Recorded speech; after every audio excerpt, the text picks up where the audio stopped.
Hi friends, Maran வீரா சீரியல்லேருந்து சூப்பரான ஒரு promo வந்திருக்கு. நம்ம அதை பற்றி தான் இந்த வீடியோக்குள்ளே பார்க்க போகிறோம். வாங்க நம்ம வீடியோக்குள்ளே போகலாம். மாறனை தான் காட்டுறாங்க. அப்போ ஜவுளி கடையில் ஒருத்தவங்க துணி எடுத்துகிட்டு இருக்கிறாங்க.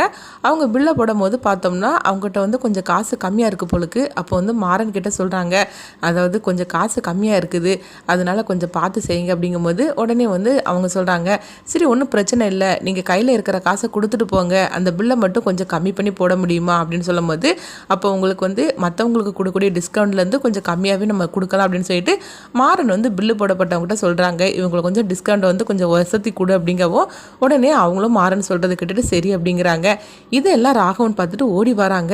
இங்கே என்ன நடக்குது அப்படின்னு சொல்லும் போது அப்போ நடந்த விஷயத்த அவங்க சொல்லவும் இதை கெட்டதுமே ராகவ் சொல்கிறாங்க, என்ன மாறன் நீ நினச்சிட்டு இருக்கிற, இங்கே பாரு இதெல்லாம் இப்படிலாம் பண்ணிட்டு இருக்க முடியாது, ஏற்கனவே டிஸ்கவுண்ட்டில் தானே நம்ம போட்டிருக்கிறோம், அதுக்கப்புறம் திரும்ப டிஸ்கவுண்ட் பண்ணணும்னா என்ன அர்த்தம், அது இல்லாமல் இது உன்னுடைய டிபார்ட்மெண்ட்டே கிடையாது, இது எல்லாமே என்னுடைய கண்காணிப்பில் இருக்குது, நான் என்ன சொல்கிறேனோ அதுதான் அங்கே நடக்கணும், நீ இதில் தேவையில்லாமல் தலையிட்டு இருக்காது அப்படின்னு சொல்லவும் தூரத்துலேருந்து ராமச்சந்திரன் இதை பார்த்துட்டு இருக்கிறாங்க. அப்போ மாறன் சொல்கிறாங்க, இங்கே பாரு சும்மா இது ஓன் டிபார்ட்மெண்ட்டு ஏன் டிபார்ட்மெண்ட்லாம் சொல்லிட்டு இருக்காதுன்னு, இது நம்மளுடைய கடை, அதனால் கஸ்டமர்கிட்ட நம்ம இந்த மாதிரிலாம் நடந்துக்க கூடாது, அவங்களுடைய நிலைமையை தான் சொல்கிறாங்களா, அதனால தான் நான் சொல்கிறேன், நம்மளுக்கு ஒன்றும் லாபத்துலேருந்து தான் கொஞ்சம் கம்மி பண்ண சொல்கிறேன் தவிர மற்றபடி நம்ம நஷ்டத்துக்குலாம் ஒன்று விற்க போகிறது கிடையாது, அதனால இவங்ககிட்ட நம்ம லாபத்தில் கொஞ்சம் கம்மி பண்ணிக்கிடலாம் அப்படிங்கும்போது, இங்கே பாரு யாருக்கு லாபத்தில் கொடுக்கணும் யாருக்கு லாபம் இல்லாமல் கொடுக்கணும்னு எல்லாம் எனக்கு தெரியும், நீ ஒன்றும் தேவையில்லாமல் பேசிகிட்டு இருக்காது அப்படின்னு மாறனுக்கும் ராகவுக்கும் ஒரு வாக்குவாதம் ஏற்பட்டுகிட்டே இருக்குது.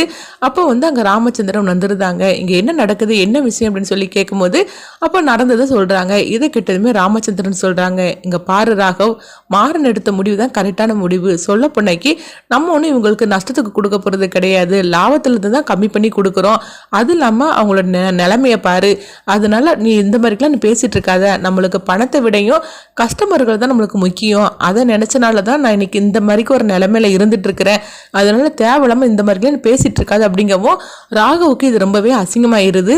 இது கண்மணி பார்த்துட்டு கண்மணி இதுதான் நம்மளுக்கு சரியான சந்தர்ப்பம், இதை வச்சு நம்ம பிரச்சனையை பெருசாக்கிடலாம் அப்படின்னு சொல்லிட்டு அவங்க நினைக்கிறாங்க. அப்போ ராகவ் அவங்க பேசாமல் அங்கேருந்து அமைதியாக போகவும் கண்மணி ராகவை பார்த்து இந்த விஷயத்தை பெருசாக்குறதுக்காக பேசுறதுக்காக போகிறாங்க. இங்கே பார்த்தோம்னா அந்த ட்ரெஸ் எல்லாம் எடுத்தாங்களா, அவங்க மாறனுக்கு ரொம்பவே நன்றி சொல்கிறாங்க, தம்பி உங்களுக்கு நான் ரொம்பவே நன்றி சொல்கிறேன், சொல்ல போனாக்கி எங்களால் உனக்கும் உங்கள் அண்ணனுக்கும் பிரச்சனை வந்துருச்சு, அது எங்களால் தானே அப்படின்னு சொல்லவும், அதெல்லாம் ஒன்றும் இல்லைங்க நீங்கள் கிளம்புங்க அப்படின்னு சொல்லிட்டு மாறன் சொல்லவும் உடனே அவங்களும் அங்கே கிளம்பி போயிருந்தாங்க. எங்கே பார்த்தோம்னா கண்மணி அவங்க ராகவிட்ட சொல்கிறாங்க, என்ன இருந்தாலும் சரிதான் மாறன் பண்ணினது தப்பு, அது மட்டும் இல்லாமல் மாமாவும் இந்த மாதிரிக்கு நடந்துக்கிடுவார்னு சொல்லி நான் கொஞ்சம் கூட எதிர்பார்க்கவே இல்லை, இப்படி கடையில் வச்சு எல்லாரும் முன்னாடி இந்த மாதிரிக்கு பேசினாக்கி அப்போ உங்களுக்கு என்னங்க இந்த கடையில் மரியாதை இருக்குது, எப்போ பார்த்தாலும் இந்த மாதிரிக்கு அவமானப்படுத்துகிற மாதிரிக்கே உங்கள் தம்பி நடந்துக்கிட்டு இருக்காங்களே, இன்னைக்கு என்னன்னா மாமாவும் இப்படி நடந்துக்கிட்டாங்க, என்ன இருந்தாலும் சரிதான், அவங்க உங்கள்கிட்ட எது பேசுனதா இருந்தாலும் தனியாக பேசியிருக்கலாம், ஆனால் அவங்க முன்னாடி இப்படி பேசுனால நாளைக்கு உங்களை மதிப்பாங்களா, உங்களுக்கு இந்த இடத்துல என்ன மரியாதை மதிப்பு இருக்குது, நம்மகிட்ட இந்த டிபார்ட்மெண்ட்டை ஒப்படைச்சிட்டாங்களா, அதுக்கு பிறகு அவங்க தலையிடக்கூடாதுல்ல, அப்போ அவங்க தலையிட்டு பேசுறதா இருந்தால் அப்போ நம்மளுக்கு என்னது இங்கே வேலை இருக்குது அப்படின்னு சொல்லிக்கிட்டு கண்மணி ராகவிட்ட கொஞ்சம் ஏற்றி விட்டுட்டு இருக்கிறாங்க. ஏற்கனவே ராகவ் கோவத்தோடு இருக்கும்போது கண்மணி சொல்றதை கேட்கும் போது அவங்களுக்கு எல்லாமே அது கரெக்ட் மாதிரிக்கே தெரியுது. இதனால அவங்களுடைய கோபம் மாறன் கிட்டையும் அவங்க அப்பா ராமச்சந்திரன் கிட்டையும் ராகவுக்கு கொஞ்சம் கோபம் அதிகமாக இருக்குது.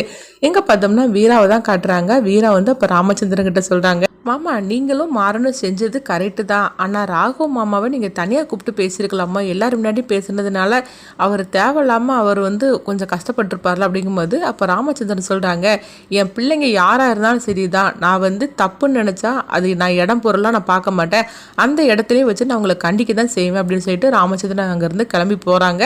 அடுத்து ராமச்சந்திரன் வீட்டுக்கு வந்ததுமே கொஞ்சம் குழப்பத்தோடய இருந்துட்டு இருக்கிறாங்க. அப்போ வள்ளி கேட்குறாங்க, என்னன்னா என்னாச்சு ஏதோ யோசனையிலே இருக்கிற அப்படிங்கும்போது, இல்லை இந்த ராகவனோட போக்கே சரியில்லை, அவன் வர வர ஏன் தான் அப்படிலாம் நடந்துக்கிட்டு இருக்கானோ தெரியல அப்படிங்கும்போது உடனே வள்ளி கேட்குறாங்க, என்னன்னா என்ன பிரச்சனை ராகவை பற்றி அப்படிங்கும்போது அப்போ நடந்ததெல்லாம் சொல்கிறாங்க.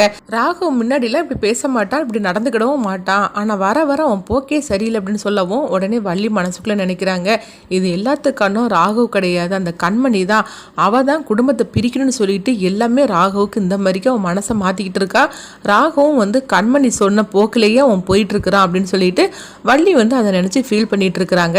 அடுத்து கடையில இருந்து இவங்க 4 பேருமே வீட்டுக்கு வந்துருந்தாங்க. வீட்டுக்கு வந்ததுமே வள்ளி சொல்கிறாங்க, சரி எல்லாரும் சாப்பிட வாங்க அப்படிங்கும்போது ராகவும் எனக்கு பசிக்கல அப்படின்னு சொல்லிட்டு ரூமுக்குள்ளே போகிறாங்க. அப்போ உடனே வந்து கண்மணியும் எனக்கும் பசிக்கல அப்படின்னு சொல்லிட்டு போகும்போது அப்போ ராமச்சந்திரனுக்கு தெரிஞ்சிருது நம்ம கடையிலேருந்து இப்படி பேசணும்ல, அதனால தான் ராகவும் கண்மணியும் கோவத்தோட போகிறாங்க அப்படின்னு ராமச்சந்திரன் வந்து புரிஞ்சுக்கிட்டுதாங்க. அப்போ மாறன் வந்து ராகவ் சமாதானப்படுத்த போகும்போது வீரா வந்து தடுத்து நிறுத்துறாங்க.